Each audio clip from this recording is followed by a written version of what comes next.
Olá, seja muito bem-vindo, muito bem-vinda à TV Otimista. Você acompanha a partir de agora o programa Eleições 2024. O convidado de hoje é o consultor e estrategista político Leonardo Baima. Quais as principais apostas dos candidatos a prefeitos de Fortaleza? O que vai prevalecer nesta campanha, o debate ideológico ou a discussão sobre a cidade? Qual o peso dos principais cabos eleitorais? Quais os rumos das principais candidaturas aqui no Ceará? Vamos abordar estes e outros assuntos a partir de agora no programa Eleições 2024 e contamos com a sua companhia.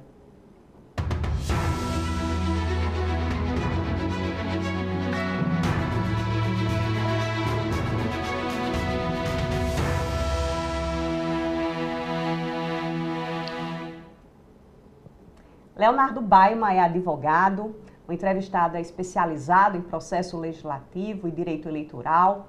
Leonardo é doutorando em ciência política e consultor nas áreas de estratégia e planejamento de campanhas eleitorais, mandatos e gestão pública. Participam do programa, aqui no estúdio, o diretor de jornalismo do Grupo Otimista, Erivaldo Carvalho, e remotamente o diretor institucional do grupo, jornalista Paulo César Norões. Olá, Leonardo, seja muito bem-vindo. Eu gostaria de começar pela campanha aqui em Fortaleza. Nós já temos um cenário delineado, os candidatos já foram apresentados nas convenções. Eu queria essa sua avaliação inicial sobre a construção da imagem que os principais candidatos estão ofertando para o eleitor, e será que essas estratégias até agora, como foram definidas, serão exitosas para essa campanha? Olá, Michele, olá, Erivaldo, olá, PC, meu amigo aqui, presente remotamente. Bom, o cenário que se delineia, né, para as eleições, ele não trouxe nenhuma surpresa, né? Os quatro, digamos assim, grandes candidatos que estão no páreo, eles eram aqueles que a gente já vinha acompanhando, né, em pesquisas anteriores, né? Então não há nenhuma surpresa inicialmente.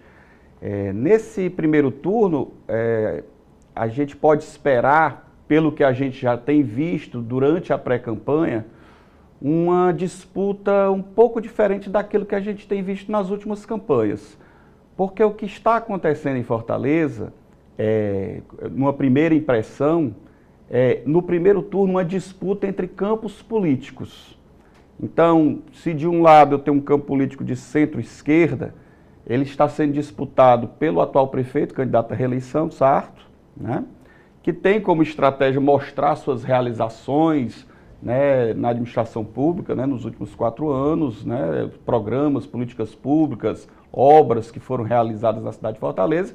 E temos um oponente, né, que anteriormente, partido que estava ali junto, né, o PT, com a candidatura do Evandro Leitão, que ainda é desconhecido, apesar de 2 vezes presidente da Assembleia Legislativa, do grande público de Fortaleza.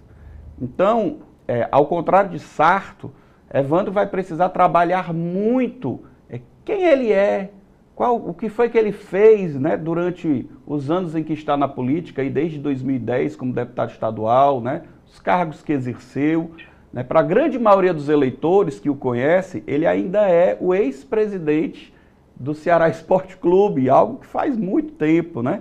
Então há um desconhecimento muito grande. Então acredito que na primeira fase da campanha irá se trabalhar muito os apoios que ele tem, né? É bom a gente, já entrando aí nessa seara, falar aí da liderança que o senador Camilo, ex-governador, tem junto ao eleitorado, que ainda se mostra muito forte, né?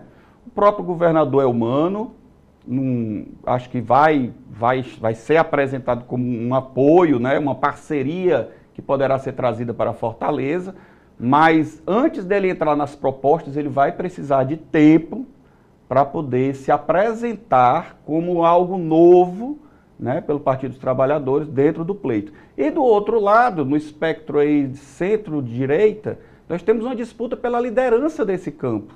Né? Nós temos o nome do capitão Wagner, que é candidato a prefeito de Fortaleza desde 2016, né? Foi para segundo turno, já é um nome conhecido do fortalezense, né? O fortalezense o identifica muito com um problema que é o principal problema da cidade, na visão dos eleitores, que é a segurança pública, não é verdade? E logo seguido pela questão da saúde pública, talvez por isso ele tenha incrementado seu currículo, sendo secretário de saúde em Maracanaú, e que vai disputar esse espaço com o André Fernandes, né? Um jovem, né?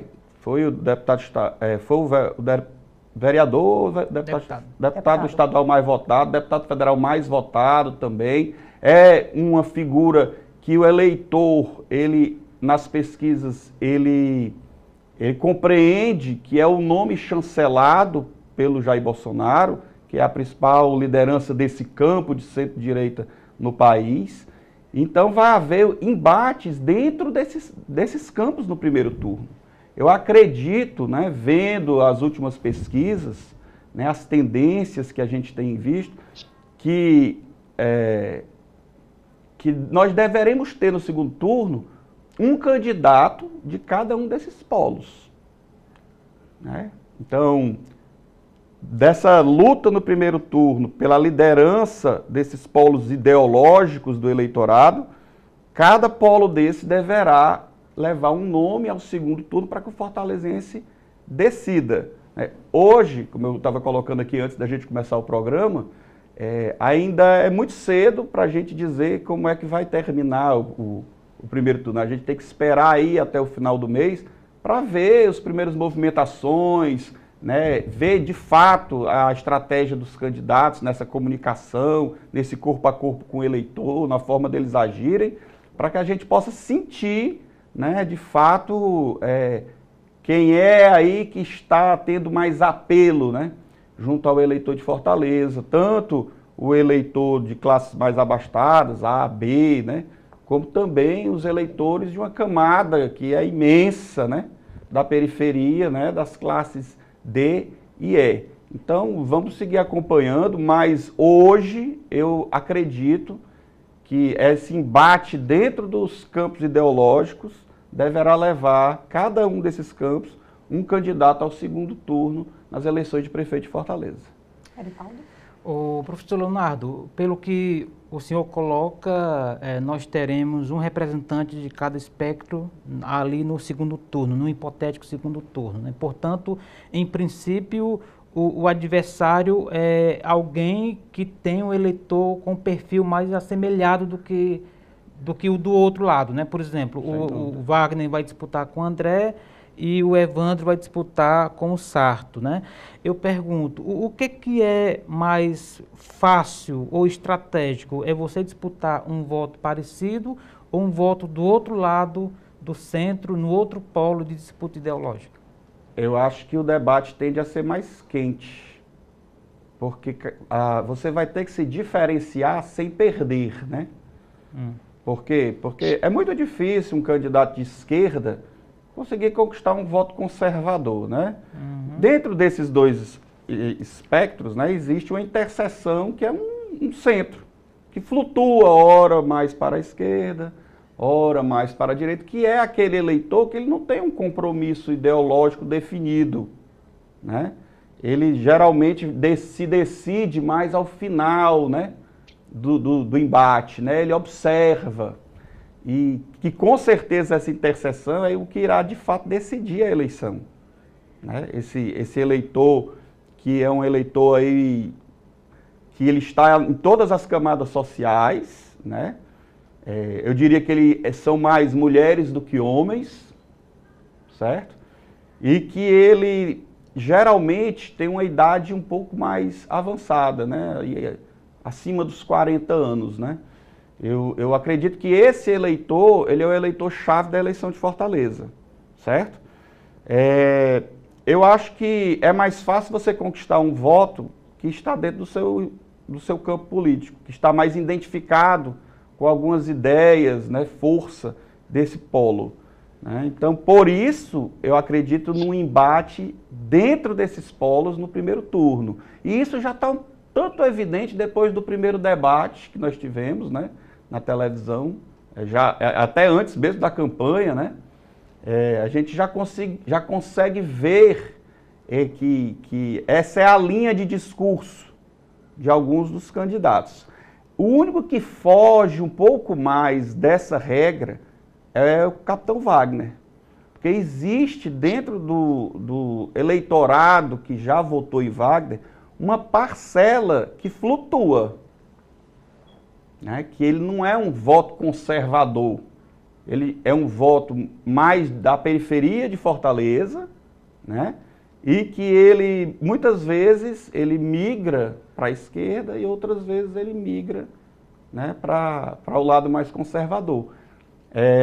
Isso foge a ele. E como ele não é um candidato que está identificado como o candidato chancelado por Jair Bolsonaro, e isso deve crescer durante o primeiro turno, né, porque essa é a estratégia do André Fernandes, tendo em vista a votação expressiva que o ex-presidente teve em Fortaleza, né, no último pleito. Eu acredito que Wagner, desses candidatos, será o que terá um discurso mais, digamos assim, amplo, no sentido de tentar conquistar votos que estão hoje mais identificados com os candidatos da centro-esquerda, com o Sarto e com o Evandro. Então, estrategicamente, eu acho que ele é esse candidato que vai tentar tirar votos daqui, né, para cá, né? Mas o André Fernandes não. Acho que o André Fernandes, a estratégia é realmente identificar ele com o Bolsonaro, é tentar morder uma fatia desse eleitorado, né? Uma fatia grande desse eleitorado. As pesquisas mostram um crescimento exponencial dele já nessa entrada da campanha, né? Então vai ser um embate muito forte entre esses dois candidatos. E do outro lado, gente já nota também, né? E já vi algum material em rede social, né, da pré-campanha ainda do Evandro, né? Falando de estatísticas relacionadas à administração Sarto e respostas, né, a essas provocações. E isso fica evidente também quando a gente parte aí para o embate de lideranças desses grupos, né? A gente nota no PDT, né, na figura do Ciro Gomes, digamos, uma sede, né, muito grande em que o PT não ganha a prefeitura, né? Isso está muito evidente no discurso dele, né? Isso é público. Basta assistir, ver o que ele posta na rede social dele, né? E essa busca de hegemonia do PT, ela é importante nacionalmente, né? Hoje o PT ele só tem chances reais de vitória em duas capitais, né? Em Fortaleza, que é algo a ser, digamos assim, a ser feito, né? Com a ajuda do bloco que está no governo do Estado, né? Com a ajuda da figura do Lula, que tem o seu carisma, evidentemente, né? Não é mais com a mesma força que foi na campanha do Elmano, mas que conta muito, principalmente nesses estratos menos favorecidos da sociedade, né, que representa o grande eleitorado da capital. Então, eu acredito muito nessas linhas no início da campanha, né?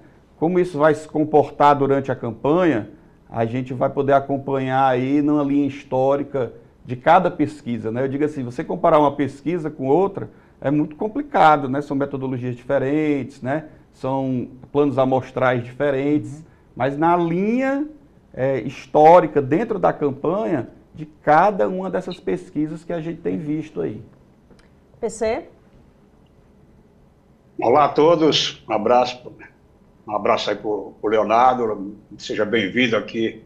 Prazer. Ao nosso programa. E eu queria entrar nessa seara aí, dessa campanha que está só começando para o eleitor, porque para os atores aí ela já vem, né, acontecendo desde o início do ano praticamente, a gente já vê o embate que vem se intensificando. Você citou aí a questão do debate da Band, que foi bem impactante, né, a maneira como o candidato André Fernandes bateu no capitão Wagner, né, que mostrou, deu um sinal bem nítido do que vai ser essa disputa por um campo conservador, pelo campo da direita, né, com perfis, como você citou, diferentes. Você tem um André Fernandes que é bolsonarista raiz, é uma direita mais radical, vamos dizer assim, e você tem o capitão que inclusive, é acusado de não ser tão direitista quanto os direitistas radicais gostariam que ele fosse, né? De não assumir ali o bolsonarismo quando foi candidato nas outras eleições, de uma forma muito intensa, né? Essa peleja já começa, como diz o outro, no velho estilo do pescoço para baixo, tudo é canela, pelo menos em relação ao André, porque no debate, vamos lembrar, o capitão deu calado como resposta às acusações do seu adversário do campo da direita. No outro lado, você tem aí dois candidatos que estão brigando hoje, mas que até algum tempo atrás estavam no mesmo partido, inclusive, né? E torna essa briga muito mais relacionada ao que vem no futuro, em 2026, né?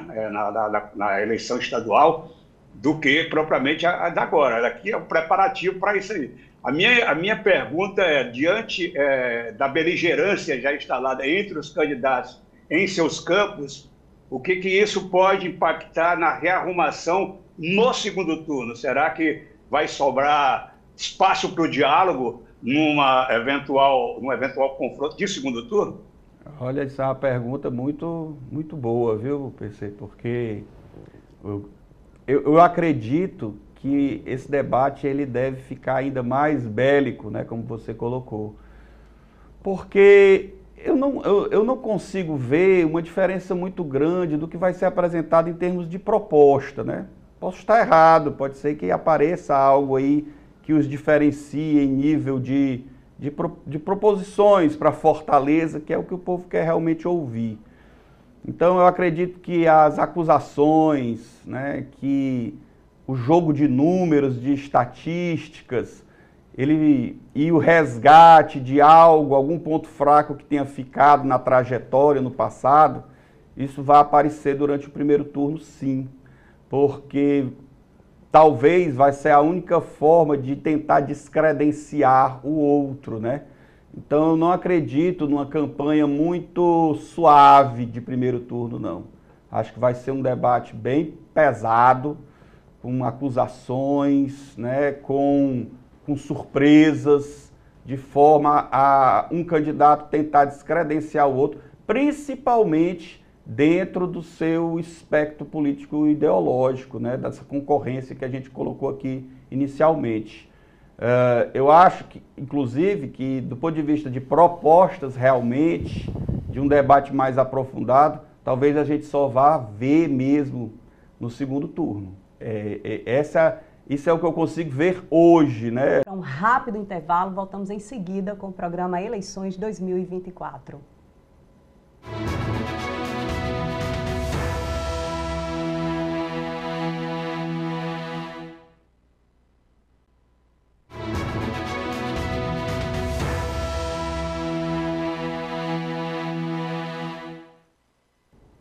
Olá, estamos de volta com o programa Eleições 2024, hoje entrevistando o consultor político Leonardo Baiman. Leonardo, depois das convenções, houve alguma surpresa em relação à escolha dos vice? Por exemplo, havia um debate aí, principalmente na candidatura do Evandro Leitão, né, em torno de quem seria apresentado como vice. Houve uma preocupação muito grande também em constituir chapas com mulheres, né, talvez por isso que você colocou no bloco anterior, desse voto mais flutuante ser feminino. Sem dúvida. Então, houve alguma surpresa em relação à escolha de uma vice do PSD, por exemplo, na candidatura do Evandro Leitão? Olha, inicialmente se colocou, né, o nome da filha da Isolda Sela, Luísa Sela, que tinha um perfil, né? Mulher, envolvimento com grupos identitários, né? Com cultura, né? E aí surge o nome da Gabriela, né? Deputada estadual do PSD, né? Filha do presidente do PSD aqui no estado do Ceará, do Domingos Filho, e é colocado como vice, né? Assim, para mim não há surpresa, porque se mantém aí a linha de um vice que agregue setores, né? É bom lembrar que a Gabriela é médica, né? É mulher, está grávida, é geriatra, né? É uma médica que é voltada para as pessoas mais idosas, né? É uma figura carismática, né? Tem um traquejo político, uma experiência, né? Familiar, digamos assim, né? Que eu acho que se sobrepôs, né? a uma questão de colocar um perfil feminino que fosse mais identificado com um voto mais de esquerda raiz, né?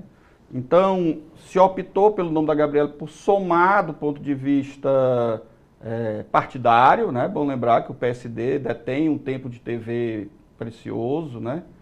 E é um grupo mais, digamos assim, bem estruturado do ponto de vista político, e que também é uma figura feminina que agrega uma imagem, né, que está relacionada diretamente tanto ao público, né, feminino, como ligado também à questão da saúde, que é a segunda maior preocupação do fortalezense, é a saúde, né, principalmente a saúde preventiva, né? Então eu acho que, tipo assim, encaixou bem, né, dentro do que se queria como vice nessa situação. Então, para mim, não houve nenhuma surpresa. Eu acho que eram dois bons nomes, né?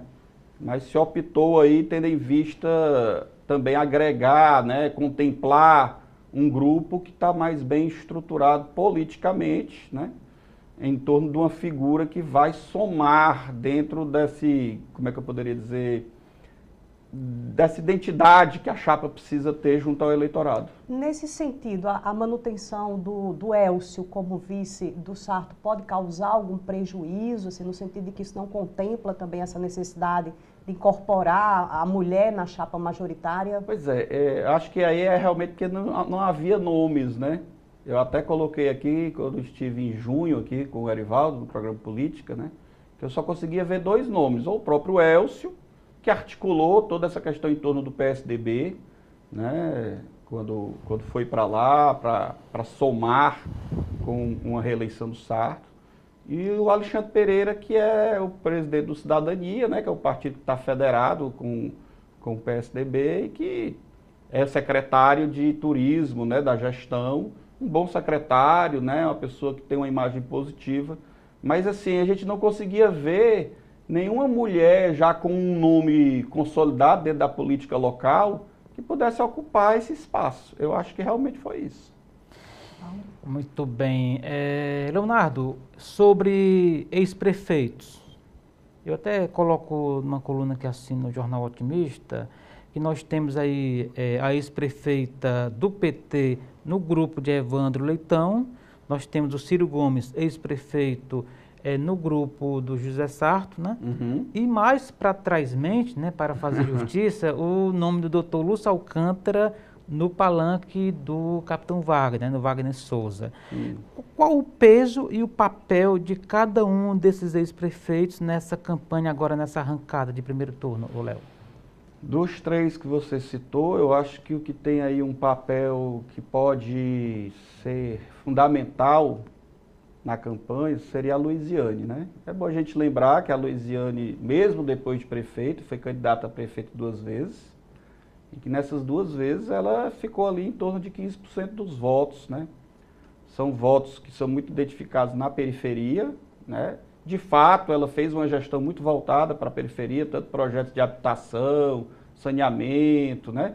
Em algumas áreas da periferia da cidade, e que são votos bem, assim, que se mostram votos bem cativos dela mesmo, né?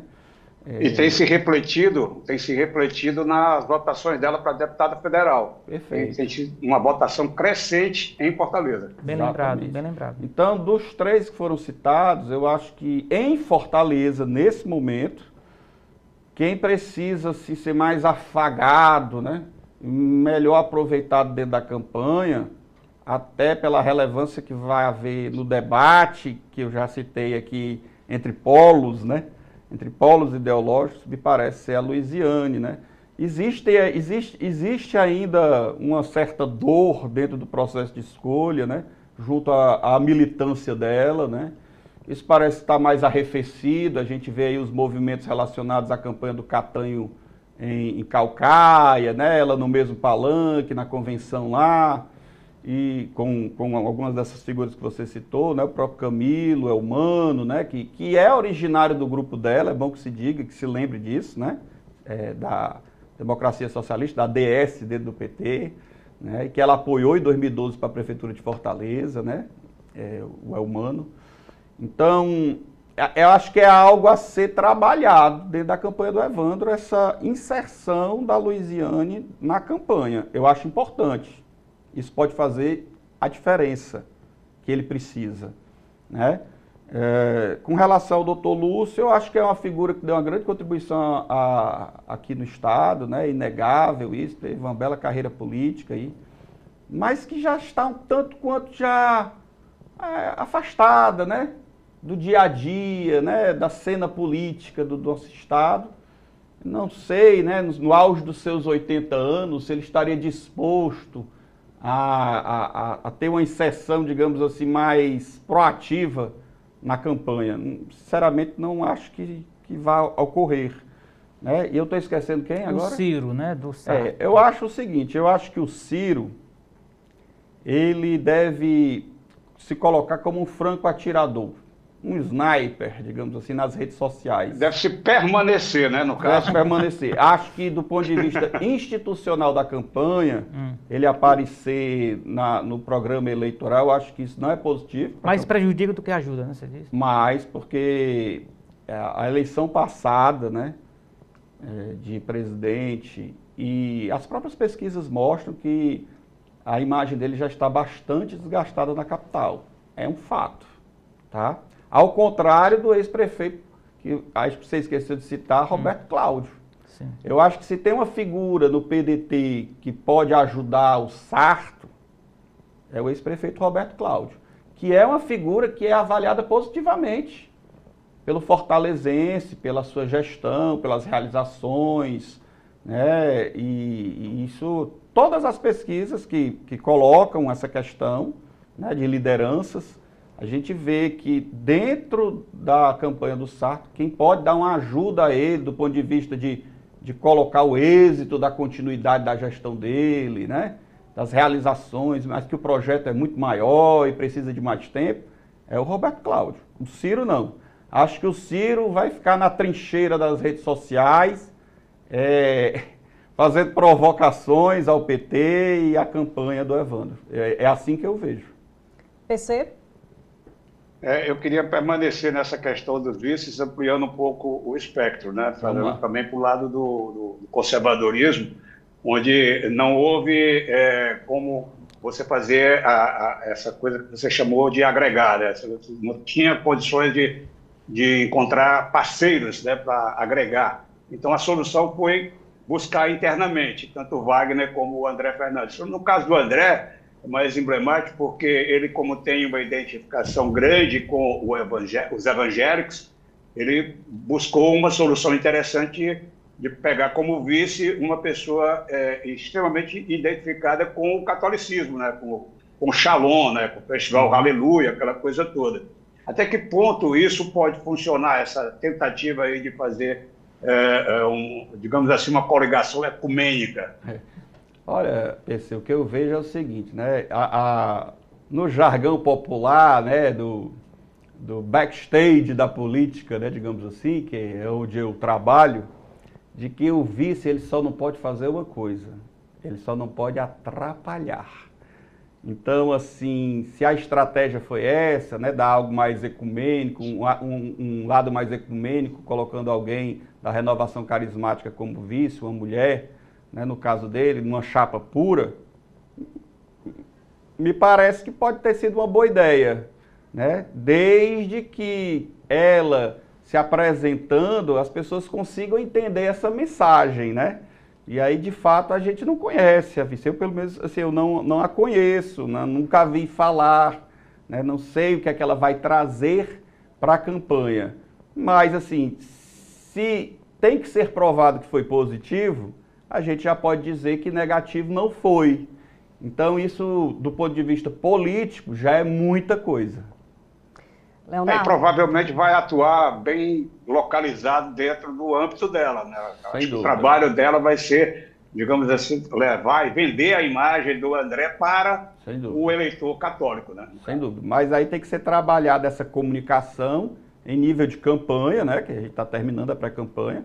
Então, assim, em nível de campanha, esse desejo que fez com que ela fosse a vice, essa comunicação vai precisar ser feita para que gere um êxito maior de agregação dentro da campanha dele, né, dos resultados que ele espera conquistar. Ainda sobre essa construção da imagem do André Fernandes, né, um indivíduo ainda muito novo, né, em idade também, no campo político, sim, então ainda está construindo essa, sim, imagem. E me parece que, pelo menos no debate, né, claro que houve algumas situações mais acirradas, mas me parece que quis passar uma imagem de mais equilíbrio, né, mais tranquilo.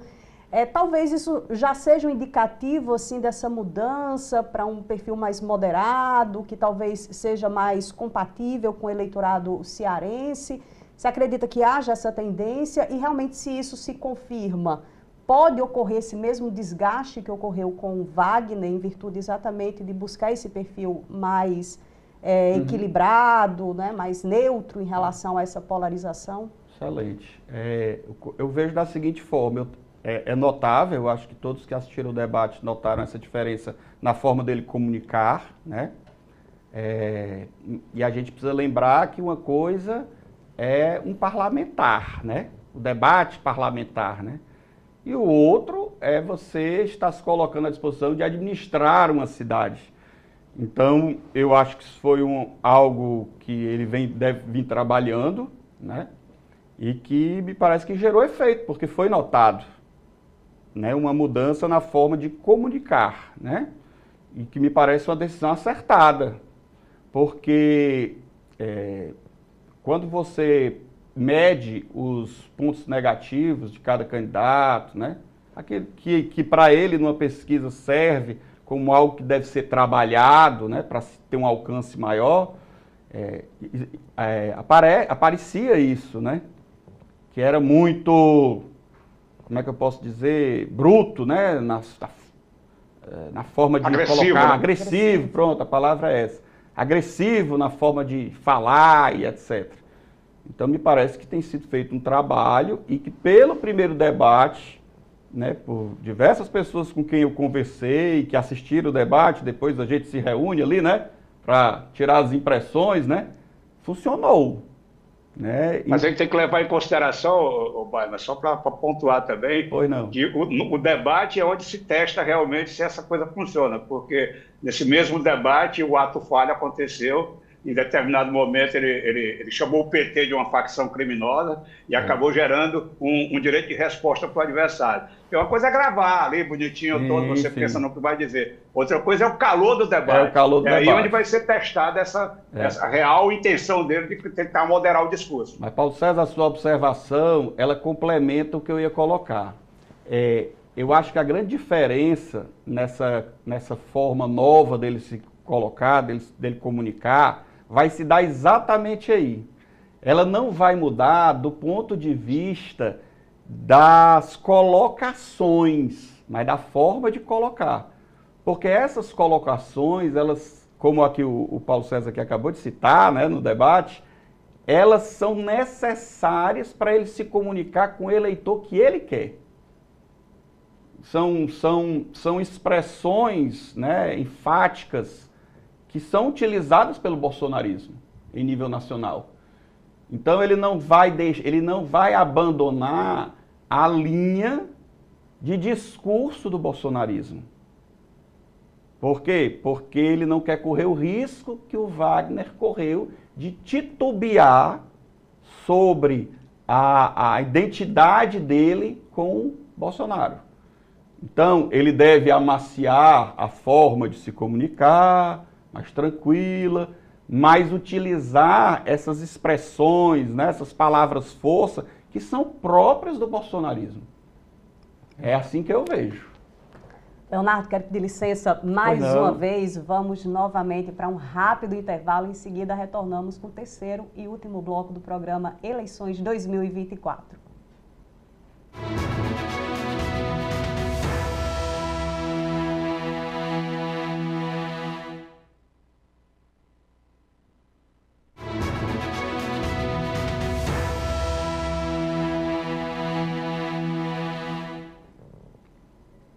Olá, estamos de volta para o terceiro e último bloco do programa Eleições 2024. Hoje entrevistando o consultor político Leonardo Baiman. E eu já passo para você, Erivaldo. Muito bem. Ô Baiman, como que 2024 mexe com 2026? Porque você tem um bom cabo eleitoral, segundo você, de José Sarto, que é o ex-prefeito de Fortaleza, provavelmente um cartucho do PDT para 2026, o Wagner, candidato a prefeito, já disputou o governo do estado, portanto tem um cacife aí para daqui a 2 anos, e o próprio PT, que vem com uma candidatura forte e que controla o governo do estado. Como que esse jogo desenha um cenário para daqui a 2 anos? Excelente. É fundamental, né? As eleições municipais, não só em Fortaleza, mas em todas as capitais, né, e nas grandes cidades dos estados, elas são fundamentais para a eleição de 2026. Né? E eu acho que isso preocupa muito o PT em nível nacional. Né? Como eu falei aqui anteriormente, só tem 2 capitais que o PT, o próprio, né, o partido, tem chance de vitória, né? Tem perspectiva de chegar no segundo turno. Fortaleza e Porto Alegre, com a Maria do Rosário. Só. Então, vai haver um suporte muito grande à campanha do Evandro aqui. A gente já viu isso porque quantas convenções em capital o Lula fez presente? Eu só sei daqui e lá o Boulos, né, que deu aquele problema lá. São Paulo. E que inclusive aqui deu também, né? O PL entrou, né, para que se tire, para que o material que foi feito na convenção do Evandro com o Lula não possa ir ao ar. Não sei como é que isso vai acontecer aí, mas... A Justiça mandou retirar. Mandou retirar, tá? Como também mandou retirar lá no caso do Boulos, que aconteceu anteriormente. Né? Então, e do próprio André, quando o Bolsonaro veio aqui naquele encontro no Paulo Sarazate. É vital, assim, o PT está no governo do estado, lá com o Elmano, ainda razoavelmente bem avaliado, né? Mas que eu acredito que isso precisa melhorar. Né? O PT tem candidato em Caucaia, não é à toa, né? É o 2º colégio eleitoral do estado do Ceará. Lá eles vão ter que ralar muito para que o Catanho consiga se tornar um candidato viável para um segundo turno. É bom lembrar que Caucaia também tem segundo turno. Tem o Fernando Santana em Juazeiro, né? Vai ser um embate muito forte lá. Inclusive o Ciro está na campanha do prefeito, a reeleição, né? Junto com o capitão Wagner. O Gleidson. Isso. Gleidson Bezerra. E assim, em nível de estado do Ceará, a disputa política esse ano vai ser muito forte. Não só em Fortaleza, em diversos municípios. Por quê? Porque isso aí consolida o grupo que já está no governo, né, com a eleição do Evandro, ou vai haver uma mudança muito grande, uma desestruturação do campo político, um reset, digamos assim, que não é bom para ninguém, tá? Num primeiro momento. Vai ficar indefinido, né? Então eu acredito que a campanha, a reeleição do Sarto, vai jogar todas as fichas. Uma não reeleição do Sarto significa o fim de um grupo, né? Ele vencendo, como você mesmo falou, o Roberto Cláudio deve vir para governador, né, novamente, e ele perdendo, esse grupo se desestrutura, e eu acho que tende a definhar ainda mais. Se alguém da centro-direita ganhar. Se alguém da centro-direita ganhar... Aqui em Fortaleza, né? Tem 2 nomes, né? Uhum. Se o capitão Wagner for para um segundo turno, eu acredito que há um acordo de cavalheiros dele com o Sarto. Então, se o Sarto não for e ele for, acredito que o PDT o apoie como já está apoiando o Gleidson em Juazeiro. Uhum. Há conversas, há diálogo, né? Há uma aposta dentro dos dois polos de sobrevivência política, né? Se for o André Fernandes, aí eu acho que, se for contra o Sarto, o capitão Wagner apoiará o Sarto. Acho que a União Brasil apoia o Sarto, da mesma forma, né? Uma via de mão dupla aí. Né? E aí o PT terá que discutir se apoia o Sarto para que o bolsonarismo não se fortaleça com a Prefeitura de Fortaleza, ou então vai se colocar neutro dentro do processo. Né? É assim que eu vejo. Né? E assim, da mesma forma, o André Fernandes no segundo turno e o Evandro, aí eu acho que o PDT, para tentar sobreviver politicamente no Estado, vai precisar conversar com o PT, vai precisar conversar com o Evandro, até porque vai ser tudo muito disputado, muito junto. Não acredito em grandes diferenças de voto. Embolado, você quer dizer? Vai ser tudo muito embolado ali, entre 17% e 25%, 26%, sabe? Não vai ter ninguém com mais de 30%. Isso não existe nesse primeiro turno. Então, qualquer apoio será vital no segundo turno. Né? Então, Evandro e André Fernandes no segundo turno, o PDT vai sentar para conversar e negociar o apoio. Apesar de que alguns não vão querer, mas por uma questão de sobrevivência política. Porque se ele ficar isolado dentro de um cenário desse, ele está fadado a definhar ainda mais, né? Definhar ainda mais. E é bom a gente sempre lembrar que o André Figueiredo, que é a figura aí histórica dentro do PDT, né? Que é deputado federal, já foi presidente do partido, né? Já foi tudo dentro do partido dele, né? É líder, né? Ele vai preservar o partido. Ele não vai preservar, digamos assim, mimimi de ninguém. Ele vai numa linha de preservar o partido.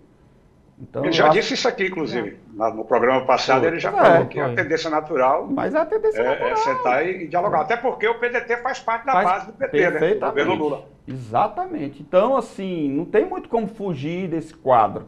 E como eu coloquei aqui, o único que não está preocupado em acordos no segundo turno é o André Fernandes. Aí é pragmatismo da veia aí, né? Isso faz parte até da neurolinguística bolsonarista. Não é verdade? É assim, não. Quem quiser vir, que venha. O meu apoio é do povo, né? Então essa é a linha. E não vai fugir disso, né? É pragmatismo e se tentar se diferenciar exatamente por isso. Né? Então eu acho que o cenário de construção do segundo turno, ou os cenários, como eu coloquei aqui, não vão fugir dessa lógica, não. PC, com você? Eu queria trazer outros atores para esse debate, né, aqui, que também são importantes, mas que a gente ainda não contemplou. Um deles aqui é o senador Eduardo Girão, que está na campanha muito na análise de bastidores, muito mais projetando aí uma possível reeleição daqui a 2 anos para senador, tem que se manter visível, né? Sem dúvida. E também o senador Cid Gomes, que, por outro lado, não vai ter que disputar a reeleição, né? Quer dizer, vai ter que disputar a reeleição, aliás, sim, daqui a 2 anos, e mais que isso também, procura inflar o PSB, né, em todo o Estado, para que ele possa voltar a ter a mesma relevância que já teve nas mesas de discussões, né, nas mesas de decisões do grupo hegemônico no Estado. Como é que você avalia aí as movimentações tanto do senador Cid quanto do senador Girão? Excelente. Né? É bom também a gente lembrar que em 2026 as 2 vagas, né, estarão em disputa. São as deles, né? São as deles, né? Eu acho que o Eduardo Girão, ele vai procurar, ele tem uma linha, né? A gente não pode negar uma linha de atuação conservadora, né? Um discurso conservador relacionado à questão do aborto, né? E a outras questões que ele coloca. Ele vai exatamente tentar se cacifar o máximo que ele puder, né? Com vistas a um segundo turno, né? com vistas a um apoio que aí pode até ser para o André Fernandes, né? Se esse tiver chance, né? Se tiver no segundo turno, em troca de uma candidatura a senador, né? Eu acho que pode ser essa a estratégia dele. Ele está ali, né, entre 5% e 7%. Tem meios de ter uma campanha de redes sociais bem estruturada, né? Não sei se vai conseguir aumentar muito isso, mas o que ele conseguir acima de 5% é relevante dentro de uma disputa apertada que se apresenta, né? E que deverá ser apertada no segundo turno, né? Não vai ter vida fácil para nenhum candidato em Fortaleza, essa eleição, nem no primeiro, nem no segundo turno. Então, 5% pode decidir uma eleição. E aí eu concordo com você, eu acho que a moeda de troca aí, né, o payoff desse apoio será uma vaga para o Senado, né, tentar renovar o mandato dele. E o ex-governador Cid Gomes, né, senador também, em alguns momentos coloca que não será mais candidato, que vai tomar conta da vida dele, mas a gente sabe que na política isso não existe, né? A não ser que você tenha um sucessor natural, né, para aquele espaço, que não me parece o caso, pelo menos por enquanto, né? Então, assim, eu acho que o Cid está muito empenhado em reestruturar, né, em estruturar o PSB em nível dos municípios no interior do estado, para ter um peso mais relevante, né? Aqui, como ele não foi digamos assim, um passageiro de primeira hora da campanha do Elmano, ele não tinha muito dentro do grupo, né? Como o PSD também não foi. Ele não tinha muito como forçar uma vice do PT dentro desse processo de Fortaleza, né? Deve ter tido outras formas de contemplar no interior, e aí a gente precisaria... Trouxe o PT para vice da Isolda lá. Pois é. Então, Sobral. Que é a menina dos olhos deles, né? Mas, assim, isso também deve ter se refletido em outros municípios. Aí a gente precisaria aí botar uma lupa para dar uma olhada, mas deve ter tido acordo com o PT também em outros municípios, né? Para manter os prefeitos que o seguiram, né? Que são candidatos à reeleição, ou eleger candidatos do PSB. Mas eu concordo com você que a visão dele é uma visão que já está em 2026 e que é muito própria dele, né? O Cid, ele sempre está olhando o cenário mais na frente, né? E acho que ele, sendo candidato a senador, ele tem boas chances de reeleição, né? Pela sua representatividade, ele tem uma imagem positiva, né? Tem, evidentemente, depois de uma carreira longa já na política, ele tem aí alguma rejeição, mas ele é uma liderança que é incontestável, né? E que me parece que, se decidir por ser candidato a senador, deverá ser contemplado dentro da chapa de 2026, aí, junto com o PT. Né? O problema aí é quem é a outra vaga, né, PC? Porque não falta gente querendo, né? Por isso que ele vai ter que se cacifar, ele tem que transformar o desejo dele de fazer do PSB o maior partido depois dessas eleições, exatamente para ter relevância na mesa de negociações. Um grande número de prefeitos, né, liderados por ele, para ele dizer, não, mas peraí, né? Porque dentro do PT nós temos pré-candidato a senador, nós temos aí senadores querendo voltar em outros partidos da base, não é verdade? Temos outros que ainda não foram senadores e que também estão querendo chegar lá no tapete azul, né? Como diria Darcy Ribeiro, né? O Senado é o céu na terra, né? Por isso que é azul, né? E temos... então, assim, não falta pré-candidato dentro do bloco que está no governo do Estado para ser candidato para outra vaga, né? Até porque o bloco é grande, né? O bloco é São grande, muitos partidos. O bloco é grande para contemplar todo esse povo, né? É um exercício diário. Como né? o próprio Cid disse uma vez em entrevista, quando ele era ainda prefeito de Sobral, ele disse, olha, lá em Sobral, o arco de aliança é tão grande que é quase uma circunferência. Né? É isso. Isso é bom por um lado, mas por outro é um exercício diário de equilíbrio de pratos, viu? É bom a gente sempre lembrar que a política é o território do ego, viu? Então, essas lideranças, elas se ferem muito facilmente. É melindrosa, né? Mas assim, é muito cedo para a gente traçar o quadro aí. Eu acredito que o Cid deve ir para a reeleição de senador em 2026, até como uma forma de dar suporte a uma reeleição do Elmano, né? Ele já se mostrou nesse sentido. E a outra vaga vai ser aí uma luta feroz, viu? Dentro do bloco, para saber quem será de fato esse nome, né?